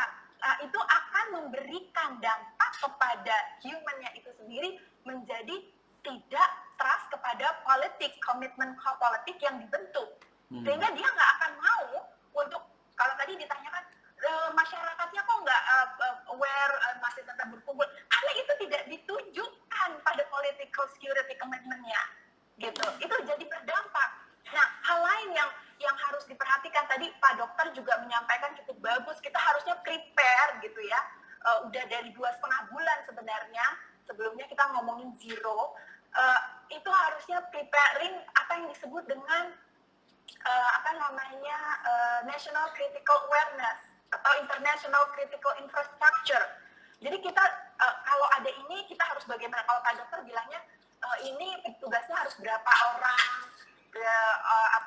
informasi yang diberikan kepada masyarakat harus bagaimana gitu. Jadi bukan langsung berasumsi bahwa kita aman, kita baik gitu ya. Nah, itu akan berdampak, termasuk ini ketika mewabah. Jadi kalau di Wuhan itu ketika terjadi pembatasan besar-besaran, lockdown, itu yang terjadi juga ada dampak di mana domestic violence itu besar. Nah, ini menjadi perhatian kepada para penegak hukum atau polisi. Domestic violence besar, beberapa kasus menunjukkan bahwa ada seorang anak yang diusir oleh anak dan ibunya diusir untuk keluar oleh suaminya pada saat itu diceraikan. Nah, sementara lockdown dia nggak bisa keluar, tapi dia dikeluarkan dari rumah. Nah, itu negosiasinya sangat luar biasa dengan penegak hukum, dan penegak hukum mengakui bahwa pada saat itu mereka mendapat 3 kali lipat laporan domestic violence dibanding sebelumnya, tahun sebelumnya. Padahal itu baru di bulan Februari. Gitu. Nah, itu yang sebenarnya banyak yang harus disiapkan gitu ya, yang saya menjadi sebenarnya agak khawatir. Sebab kalau misalnya itu tidak disiapkan, kenaikan kurva itu semakin lama semakin lambat laun, kita bisa bilang ini kapan berakhirnya, jangan-jangan nggak berakhir-berakhir gitu kan, gitu. Ada kekhawatiran seperti itu kalau tidak antisipasi. Dan satu hal lagi, bahwa pandemik ini bahkan hit negara-negara yang infrastruktur health-nya sangat bagus, misalnya seperti Eropa, itu kewalahan gitu seperti itu. Nah, kita harus bagaimana ini menyiapkan seperti itu. Jadi itu yang harus yang harus sudah mulai dipetakan gitu. Kalau kita misalnya mengalami sampai seperti itu, New York saja gereja dijadikan rumah sakit, taman dijadikan rumah sakit gitu kan. Nah, kita persiapannya seperti apa ke arah sana gitu. Kalau kita ngomongin health security, nanti ngomongin capacity yang kita harus siapkan gitu kan.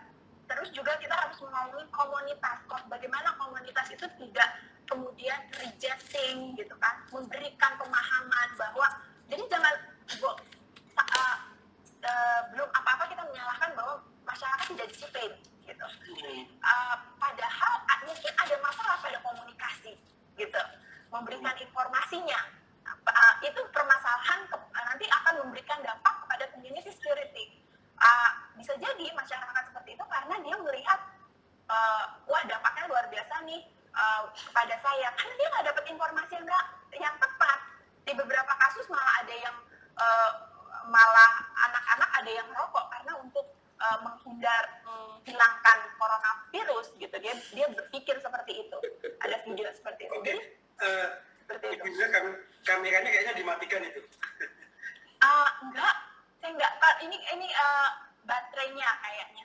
Baterai saya mau habis. Oke. Nah, kita sudah berdiskusi 1 jam lebih. Saya sekarang ingin membuka kesempatan kepada peserta, barangkali ada yang mau ditanyakan. Silakan Bapak Ibu, bisa diaktifkan mikrofonnya.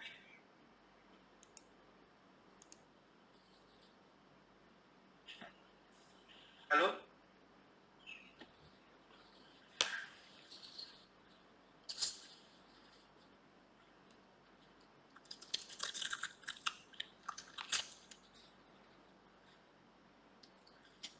Halo?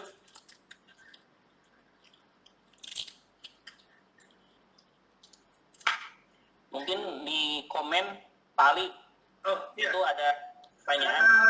Saya mungkin akan bacakan komentar. Ada pertanyaan dari Bu Retno, Margaretno Darudewi. Menurut Pak Yosi, apakah masyarakat Indonesia sudah siap dari sisi edukasi untuk bekerja dari rumah? Ya. Bahkan ada pertanyaan dari Rifki Akbar, bisnis model apa yang mungkin buat menjaga suplai pangan tetapi tetap WFH? Oke. Tentang WFH yang butuh edukasi ya.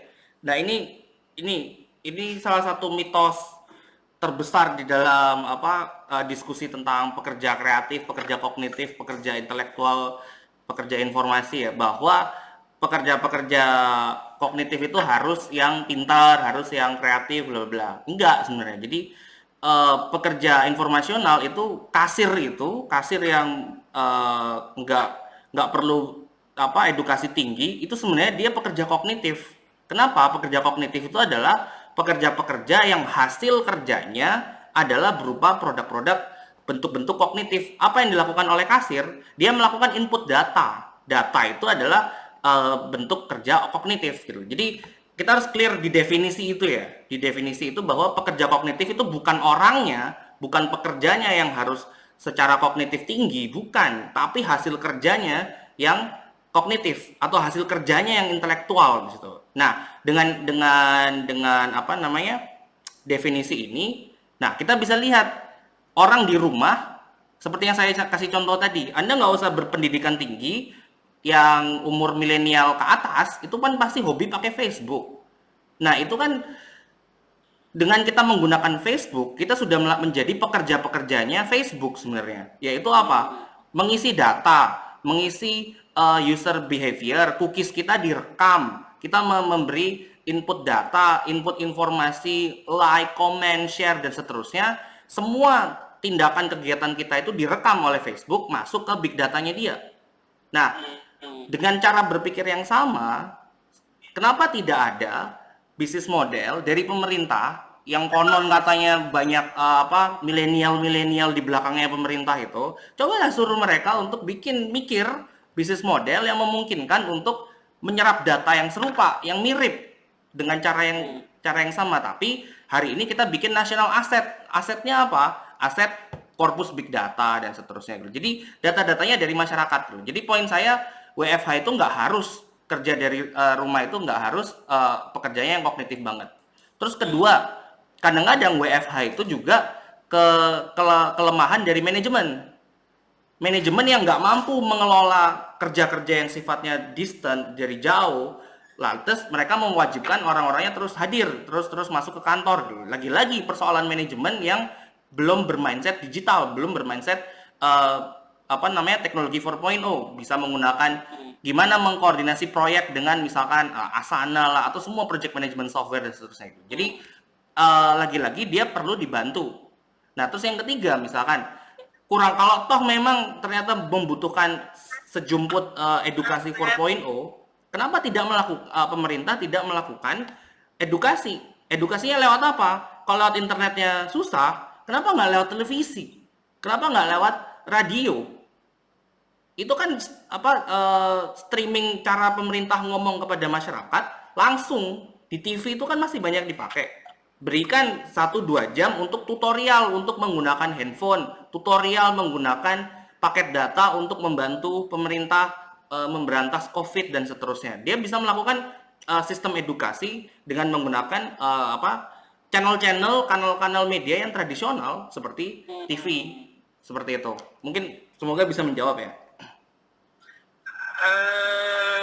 Pengetahuan dari Pak Iwan mungkin, atau Ibu Indah, atau ada pertanyaan lain dari para peserta?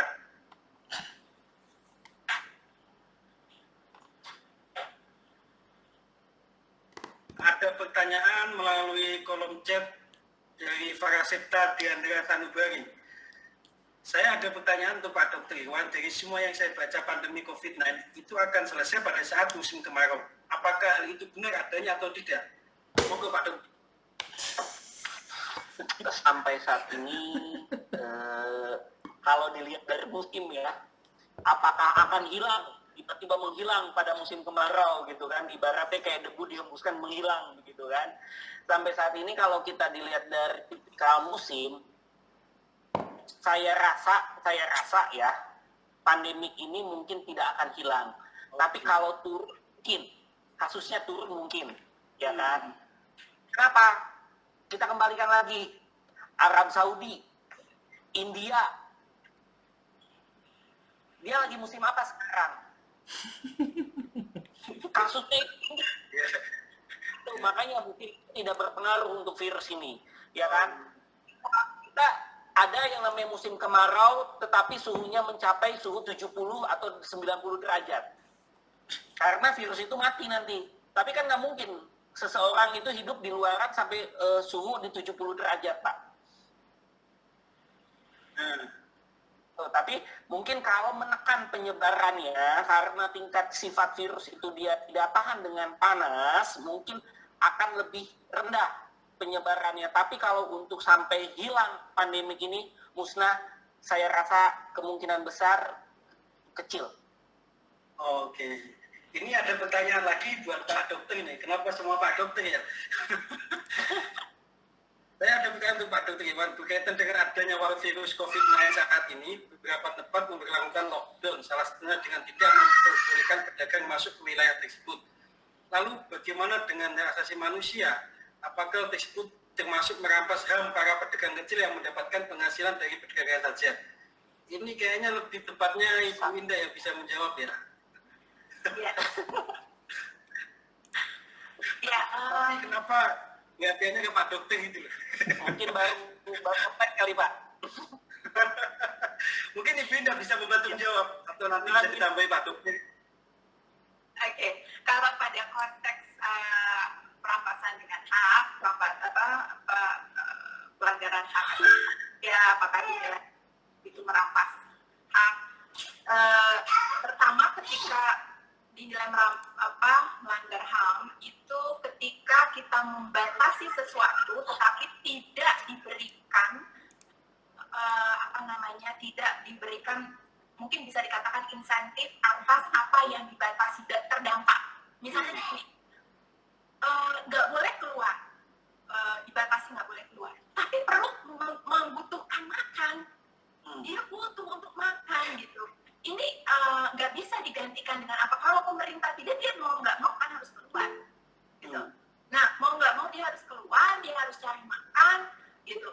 Lain halnya kalau dia disupply. Makanya kalau untuk kerangka pandemi, maka food security, basic necessity-nya harus garanti sebenarnya oleh negara gitu, harus dijamin gitu. Sehingga kalau misalnya dia keluar terus kemudian dia diusir, kemudian dia dirampas dagangannya dan segala macam, itu akan memperburuk kondisi dia, malah memperburuk resiko dia, gitu.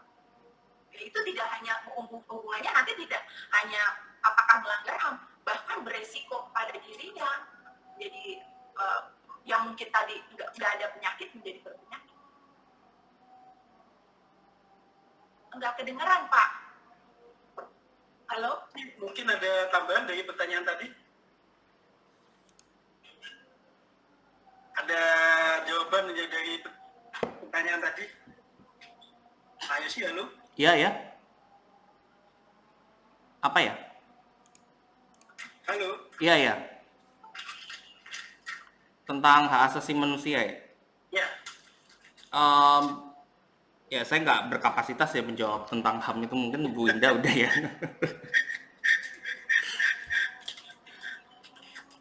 Tapi ini mungkin ada yang pertanyaan apa namanya? Aduh banyak ya pertanyaannya. Banyak Ada pertanyaan kecil, nggak bisa dibaca. Yang ini apa? Bacakan ini. Misalnya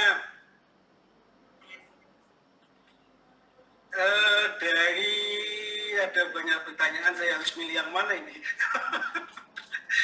Misalnya Sasmito, Madhim, Bung Yosi, dan Mbak Indah, bisa dicontohkan negara-negara yang sudah menggunakan perspektif keamanan non-tradisional dan tingkat keberhasilannya bagaimana? Baik. Ya kalau tadi apa namanya? Ya lagi-lagi ya saya belum banyak melakukan penelitian perbandingan di sini. Cuman dari sekilas reportase yang saya baca tentang Vietnam. Nah Vietnam punya paradigma yang seperti itu gitu. Jadi untuk menghadapi threat yang imanen, threat yang risiko, bukan threat ya, sebuah ancaman yang sifatnya imanen, itu kesiapsiagaan nomor 1, early warning nomor 1, kesadaran tentang critical infrastructure itu nomor 1. Nah, yang dilakukan oleh Vietnam adalah dia punya awareness itu. Kenapa? Tapi agak-agak harus kita kritisi juga. Awareness-nya dia adalah karena dia berbatasan langsung dengan Cina gitu. Jadi saya juga agak kritis juga di situ. Walaupun kita lihat banyak bahwa Vietnam dielu-elukan karena sukses, apakah Vietnam menang melawan corona dan seterusnya. Tapi kalau dibilang Vietnam menang, kita harus clear, ya benar cara yang dia lakukan itu adalah prevention, pencegahannya itu bagus gitu. Tapi itu terjadi karena benar-benar di depan pintu mayatnya. Mayatnya kan di Cina kan berbatasan langsung dengan Vietnam gitu. Tapi kalau saya ngelihat beberapa laporan-laporan, dokumentasi dan seterusnya, hampir semua negara di dunia ini gagal. Bahkan termasuk Amerika gitu. Ya jadi terus tadi ada pertanyaan kenapa saya pesimis? Ya saya pesimis kenapa? Karena proses sekuritisasi itu tidak berjalan secara baik gitu. Sementara ini udah terlanjur kepalang semua, sudah di tengah jalan. Kita yang kita lakukan udah bukan lagi pencegahan tapi adalah mitigasi gitu. Bahkan kalau kita mau melakukan pencegahan, mungkin kita pikirkan sekarang, lakukan pencegahan untuk gelombang kedua nanti yang sekitar bulan September, Oktober, November misalkan. Tapi kalau kita melihat tren yang dilakukan pemerintah seperti ini, nggak kompak di atas, lalu komunikasi krisis sampai ke masyarakat lapisan terbawahnya itu kurang, ya Mei menjadi puncaknya itu menurut saya ya itu bukan skenario yang mustahil gitu. Bahkan kecenderungan untuk menggunakan term herd immunity itu menurut saya sangat tidak bertanggung jawab gitu. Jadi penggunaan term herd immunity itu seolah-olah kita ingin melempar tugas pemerintah, tugas kita bahkan sebagai masyarakat untuk berpikir susah-susah mencari cara untuk mengkontain virus ini. Lantas kita kita eksternalisasikan berpikir itu kepada hukum alam gitu. Dan itu menurut saya tidak bertanggung jawab gitu dengan terma-terma seperti itu gitu Mas. Ini Pak Sasmito juga tanya pertanyaan menarik ini. Selain tentu opsi WFH yang sudah ditawarkan Beyongsi, apalagi yang bisa ditawarkan? Opsi untuk apa ya?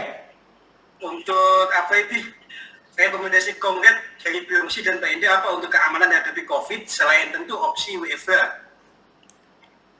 Yang ini ya kebetulan tadi ada pertanyaan tentang online bisnis yang bisa mengambil alih. Nah ini menurut saya penting, ini ada kaitannya dengan sekuritisasi, salah satu strategi pengamanan ya. Saya coba ambil salah satu ide yang masih belum saya kembangkan penuh tentang data governance atau pengelolaan big data. Nah, saya paham banget dan saya ada di kelompok masyarakat di situ tentang mengkampanyekan open data lah dan seterusnya, data activism dan seterusnya. Nah, itu tapi saya kritis juga dalam artian seperti ini. Saya dari disiplin yang sangat-sangat hardcore ya, hubungan internasional strategic studies, ada konsep namanya relative gain, keuntungan relatif. Keuntungan relatif itu maksudnya seperti ini.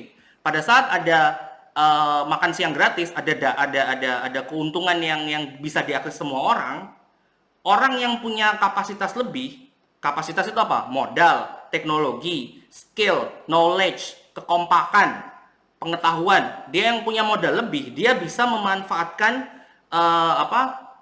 resource publik ini jauh lebih maksimal daripada orang-orang yang tidak memiliki akses.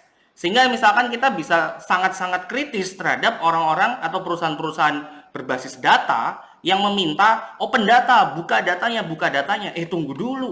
Lu bisa memanfaatkan data itu. Sekarang saya tanya, kalau saya kasih 100 MB CSV dari berapa? 47 orang di hangout meeting ini, berapa sih yang bisa memonetisasi data itu sampai miliaran triliun? Belum semua gitu. Karena kita harus punya tools, teknologi dan seterusnya.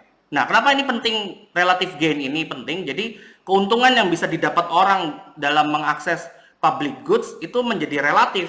Karena apa? Karena orang yang punya tools lebih, kapital lebih, modal lebih, dia bisa mengeksploitasi itu jauh lebih kuat dari yang lainnya. Nah, ini pemerintah harus sadar. Kenapa? Dilemanya adalah data menjadi penting. Data tentang persebaran penduduk, tentang lokasi, tentang mobilitas, tentang suhu tubuh, tentang bahkan rekam medis, itu menjadi penting. Tapi perlindungan data di sini nomor satu yang menurut saya paling penting adalah bagaimana perlindungan ini dilindungi dari otak-otak bisnis oportunis seperti ini gitu. Nah, solusi yang saya tawarkan sebenarnya solusi yang sudah ada dari dulu, koperasi gitu. Koperasi itu adalah bentuk manajemen yang hari ini mungkin koperasi udah jadul, bahkan kementerian sendiri bilang mempertanyakan kejadulannya. Koperasi itu sistem manajemen titik. Sistem manajemen yang mana kepemilikan itu dikontrol oleh orang-orang yang bekerja. Sehingga pertanyaannya hari ini, siapa yang bekerja di dalam big data business model adalah orang-orang yang kasih data. Pekerjanya adalah semua masyarakat. Sehingga perlu dibuat sebuah organisasi perencanaan bisnis yang mana stakeholdernya adalah masyarakat. Sementara orang-orang ini saya yakin saya dikasih 5 miliar saya bisa bikin. Undang orang-orang itu cabut dari pekerjaannya, suruh mereka mengerjakan perusahaan ini, membangun mesin untuk data mining seperti ini. Tapi data ini dikelola oleh publik. Data ini menjadi koperasi publik, koperasi big data yang dikelola, dikontrol, dikendalikan oleh masyarakat. Sehingga permasalahan berikutnya adalah permasalahan kesiapan manajemen dan akuntansi. Saya kira ini bukan hal sulit. Banyak yang saya kenal sudah bisa melakukan ini. Kita melakukan pencatatan real time, keuangan masuk real time, semua pertanggungjawaban dilakukan secara real time. Nah, kalau seperti ini ceritanya, saya nggak masalah saya menginstal aplikasi untuk saya tahu siklus berak saya, mungkin Anda mau tahu apa lagi, suhu tubuh saya dan seterusnya. Jadi model crowdsourcing seperti ini itu justified sepanjang bisnis modelnya demokratis, sepanjang bisnis modelnya koperasi bahkan menurut saya. Tapi kalau bisnis modelnya itu disubkontraktorkan ke perusahaan-perusahaan tertentu, perusahaan-perusahaan data tertentu, saya punya sejuta alasan untuk saya nggak mau install kalau pemerintah menyuruh saya install. Bahkan saya akan pakai VPN berlapis-lapis untuk itu. Nah, jadi itu mungkin salah satu yang bisa saya usulkan. Mas Ali, halo. Mas Ali, mic-nya mati Mas Ali. Hilang. Mas Ali menghilang ya? Ya, mungkin gimana, Winda? Ada yang ditambahkan? Iya, tadi menarik kan pertanyaannya negara mana? Karena ini sebenarnya virus kali pertama itu datang itu di abad 19 ya. Ini kayak buyutnya dari corona gitu ya.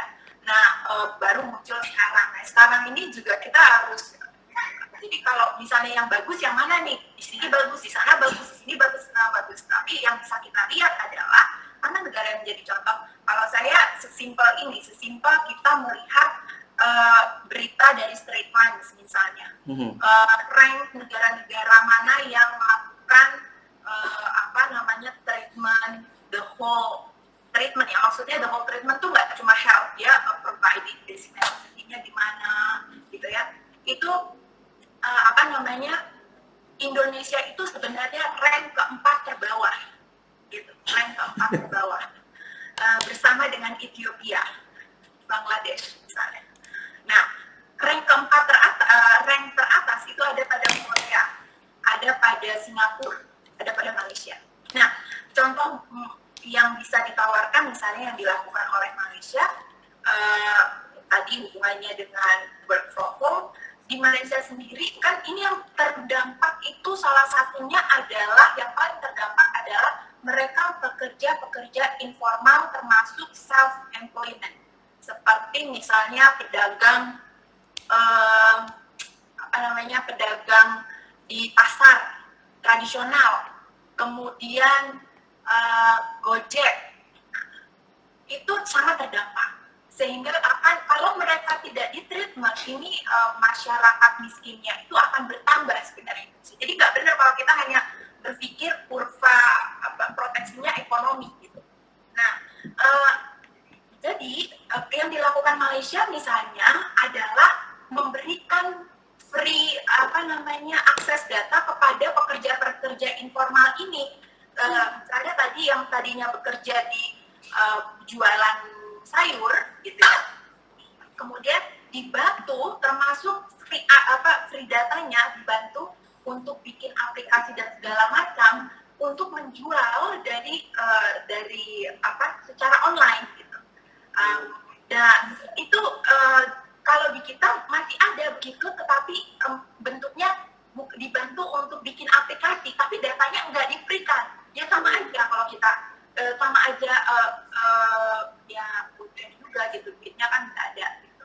Nah, sehingga ekonomi mereka solid gitu, terbantukan gitu. Itu salah satunya. Terus Singapura itu kalau misalnya ya, kalau Singapura udah ini ya kayaknya hubungannya dengan kesehatan itu sistem informasinya atau critical management infrastrukturnya udah cukup bagus. Jadi misalnya kalau kamu nggak bisa ke kantor kalau kamu dalam kondisi misalnya sakit, ada data yang mengecek dia, kesehatan dia misalnya. Kalau sekarang kan informasi kita kemana-mana,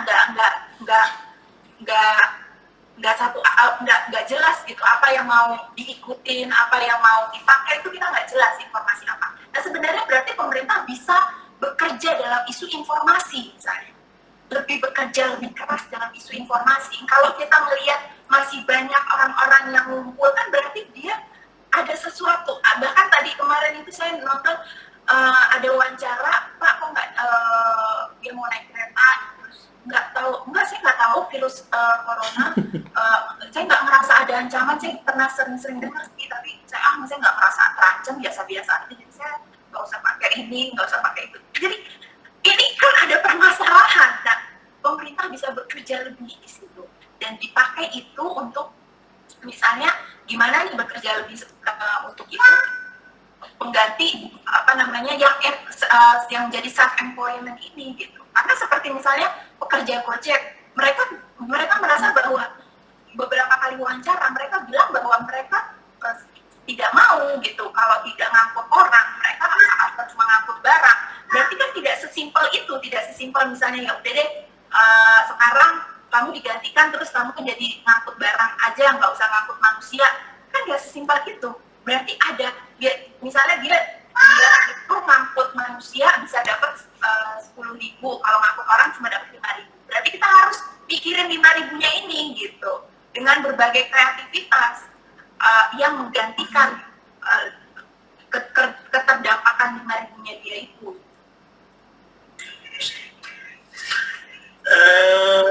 Baik, Mbak Indah, terima kasih atas responnya. Para hadirin peserta meeting hangout, kita sudah di ujung waktu 15.30 di jam saya. Nah, Sebelum kita akhiri, saya ingin memberikan kesempatan kepada Pak Dokter, mungkin ada tambahan jawaban atau komentar yang disampaikan atas beberapa pertanyaan muncul tadi. Kalau misalkan pertanyaan menjawab segala macam mungkin enggak ya.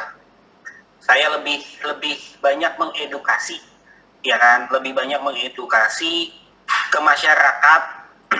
Kalau social distancing, physical distancing itu emang itu membantu sekali, sangat membantu untuk menekan penyebaran, tapi tidak menjamin kita tidak terinfeksi. Itu yang pertama. Yang kedua, jangan takut untuk mengenali gejala. Itu, jangan takut untuk mengenali gejala. Apabila ada gejala yang masyarakat sekarang udah pinter lah Pak. Ya kan, sampai vitamin pun di pasaran sekarang vitamin C udah langka. Sudah sangat langka. UC aja habis tuh Indomaret. Jangan UC Pak. Yang vitamin C yang biasa diemut tuh itu hilang Pak di pasaran karena emang udah berbondong-bondong gitu loh kan.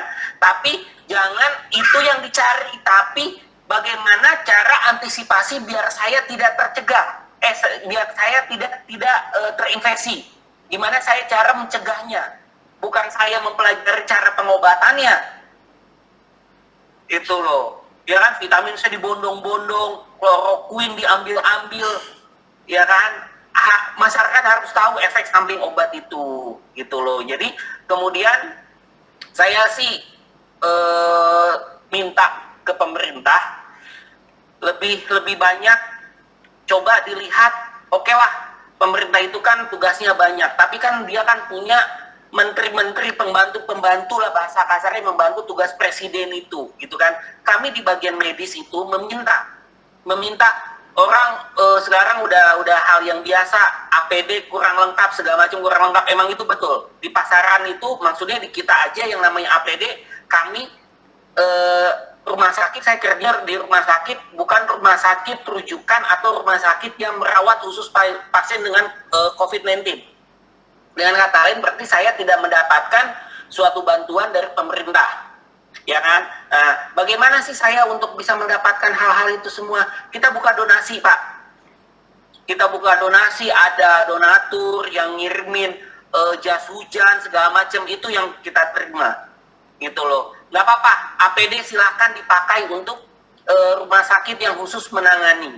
Tapi jangan sampai yang rumah sakit khusus menangani aja sampai sekarang mereka pun APD-nya belum lengkap. Kasihan.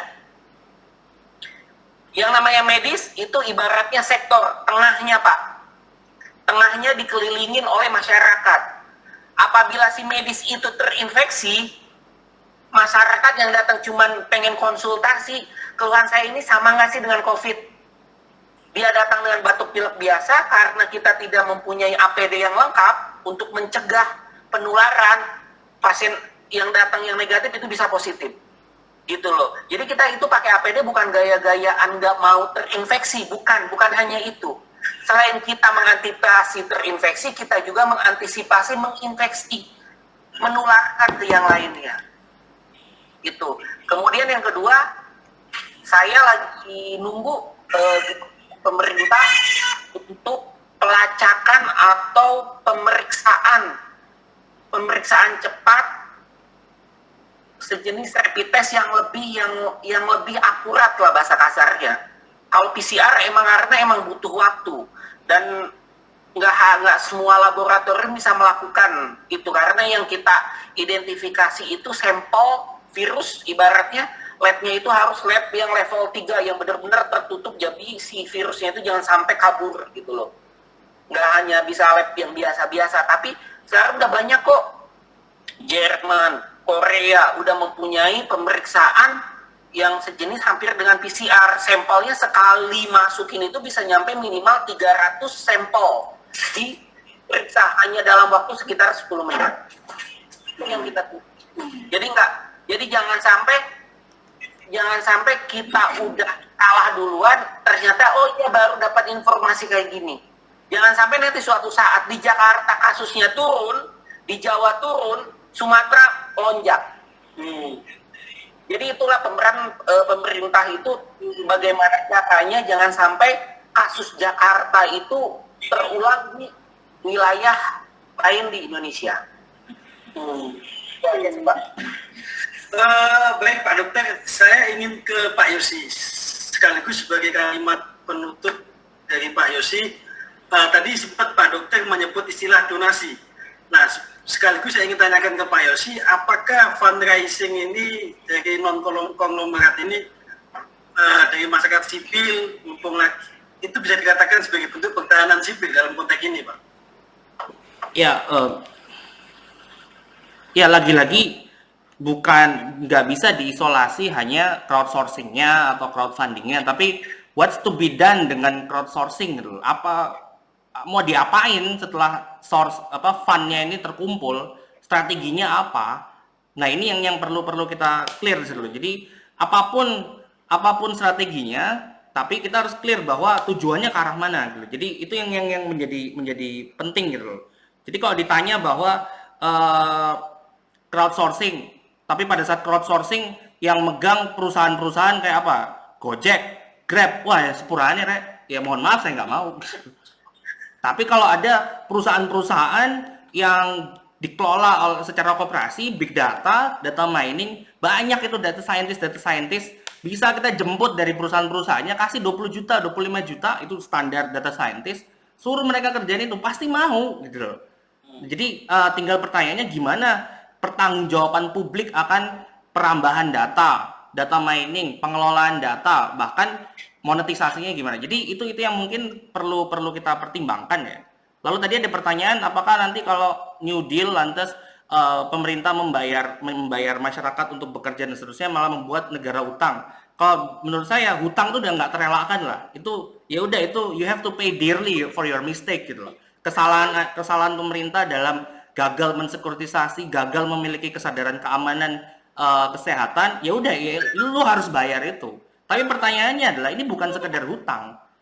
Kalau kita melihatnya dari sisi itu tadi, investasi itu selalu dilihat secara kapitalis gitu loh. Investasi itu selalu dari orang, uang dan seterusnya. Kenapa nggak bisa melihat memberi universal basic income, memberi menggaji orang-orang belajar di rumah itu sebagai investasi ke rakyatnya sendiri gitu loh. Investasi ke kesehatan, kewarasan rakyatnya sendiri. Nah, sehingga pertanyaannya, ada nggak forecast trajectory ekonomi yang pure 100%, ya nggak oke lah, mungkin nggak 100%, yang berbasiskan ekonomi masyarakat gitu loh. Masyarakat berbasiskan WFH economics gitu loh. Ada nggak forecastnya? Kita punya ekonom banyak gitu loh. Kenapa nggak bikin forecast dari situ dengan skenario yang seperti ini? Ini skenario pandemi. Skenario pandemi menurut saya peluang untuk kita men-shutdown ekonomi yang berbasiskan eksploitasi buruh dan seterusnya, eksploitasi atau berbasiskan investasi asing, berbasiskan hutang asing. Why not investing on your own people gitu loh. Nah, ini yang sehingga pemerintah, menurut saya nggak tahu. Saya curiganya adalah pemerintah nggak punya imajinasi. Masyarakat ini yang gagal diedukasi, yang gagal dia berikan sanitasi yang layak dan seterusnya, yang nggak gagal amat sih. Mereka nggak punya, ini gimana rakyat-rakyat ini bisa dipekerjakan. Selalu suuzon kan, suuzonnya terhadap rakyat apa? Suuzon rakyat ini nanti dikasih duit malah males-malesan, suuzon buat rebahan terus, suuzon malah ntar jadi teroris, rakyat disuuzonin terus gitu loh. Sehingga perlu ada desain ekonomi yang benar-benar berbasiskan masyarakatnya di situ. Nah, sehingga pertanyaannya kemudian adalah, apakah ada kontrol publik untuk itu? Apakah ada kerangka legal yang memungkinkan partisipasi publik untuk mengontrol? Apakah ada kerangka bisnis model, koperasi, bahkan kalau bisa, yang memungkinkan partisipasi crowdsourcing, kerja-kerja masyarakat yang secara digital ini terkoordinasi secara sentral? Apakah ada proses-proses tata kelola keamanan yang melibatkan masyarakat? Dengan kata lain, ya itulah esensi dari keamanan demokratis. Jadi demokrasi hari ini di era pandemi dan seterusnya ini bukan idealisme, bukan orang-orang kita harus, bukan. Demokrasi hari ini itu adalah imperatif gitu. Kalau pemerintah nggak demokratis, dia kehilangan mata dari rakyat untuk melihat situasi-situasi di bawah gitu loh. Kalau pemerintah nggak demokratis secara ekonomi, hari ini crowdsourcing yang bisa dimasukin adalah dari masyarakat. Tapi kalau pemerintah nggak punya cara untuk mengorganisir crowdsourcing yang sebegini banyak, ya itu akan jatuh ke kantong-kantong orang yang minta tetap THR, pemerintah, pejabat-pejabat yang minta THR, dikala masyarakatnya sengsara di situ. Nah, jadi itu mungkin yang perlu dilakukan pemerintah. Pula dari segi kesadaran keamanan. Kesadaran keamanan, ya gimana caranya pemerintah bikin kumpulkan itu expert siapa? PR, komunikator untuk bikin konten-konten atau bikin siaran-siaran TV untuk mengedukasi masyarakat yang tujuannya bukan sekedar edukasi, tapi menanamkan kesadaran keamanan bahwa ini masalah keamanan gitu. Siapa yang harus ngomong? Jangan Luhut, jangan Said Didu gitu. Media selalu nge-expose Luhut, Said Didu dan seterusnya. Nggak penting itu. Yang lebih penting adalah dokter suruh ngomong, biological researcher suruh ngomong, semua peneliti-peneliti kesehatan suruh ngomong, tampil di publik supaya mereka menjadi corong acuan, bukan Luhut, bukan presiden, bukan orang-orang yang nggak punya kompetensi di situ. Kompetensi mereka adalah pemerintah, bukan dalam ngomongin kesehatan. Ya bilang orang-orang ini yang beri mereka panggung, beri mereka public discussion dan seterusnya. Dan para influencer ababil generasi Z itu ibarat Atta Halilintar dan seterusnya, paksa dia untuk konten ini untuk di streaming. Paksa, itu yang perlu dilakukan milenial di belakangnya pemerintah gitu loh. Yang dibayar mahal itu gunakan jejaring sosial mereka untuk ini. Jadi perlu ada strategi yang terintegrasi di dalam pemerintah yang tidak sektoral gitu. Nah itu ya mohon maaf, saya agak pesimis pemerintah bisa ke arah sana gitu. Itu kenapa pesimisnya? Saya nggak melihat tanda-tanda ke sana gitu. Ya mungkin para partisipan diskusi di sini bisa menekan pemerintah ke sana. Nah itu akan sangat bagus gitu. Ya itu mungkin sumbangsi saya. Terima kasih, Mas.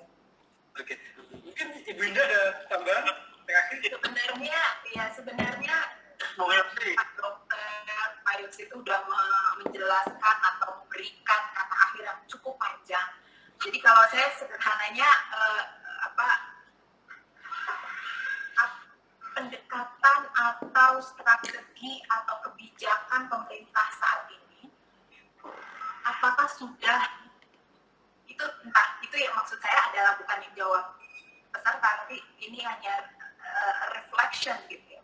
Apakah sudah mempertimbangkan ketujuh aspek tadi, aspek tidak hanya ekonomi ya, secara merata, aspek ekonomi, aspek pangan, aspek kesehatan, juga tadi kesehatan infrastruktur yang tadi Pak Dokter jelasin tadi banyak, kemudian juga aspek politik, komitmen politik, konsistensi gitu ya, terus community dan personal.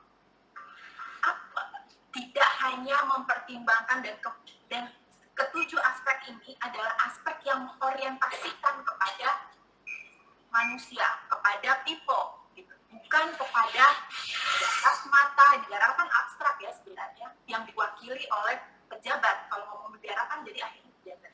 Tapi kepada masyarakat, kepada people, kepada manusia gitu. Sudahkah itu? Gitu. Nah, itu saja sebenarnya yang jadi Oke, nampaknya kita sudah lebih dari waktu yang kita tentukan. Pada akhirnya dalam diskusi Hangout Meet ini kita bisa mengambil beberapa poin, beberapa kesimpulan yang menunjukkan salah satunya betapa sistem kesehatan kita itu masih belum maksimal. Pun demikian juga bagaimana pemerintah menangani pandemi ini. Tapi semua itu juga perlu partisipasi semua masyarakat agar pandemi ini tetap berlalu. Badai masih kita hadapi hari ini.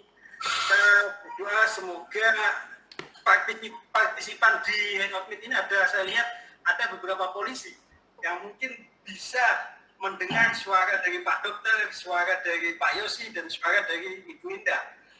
Terima kasih atas perhatiannya dan kerjasamanya. Terima kasih buat narasumber kita pada siang hari ini.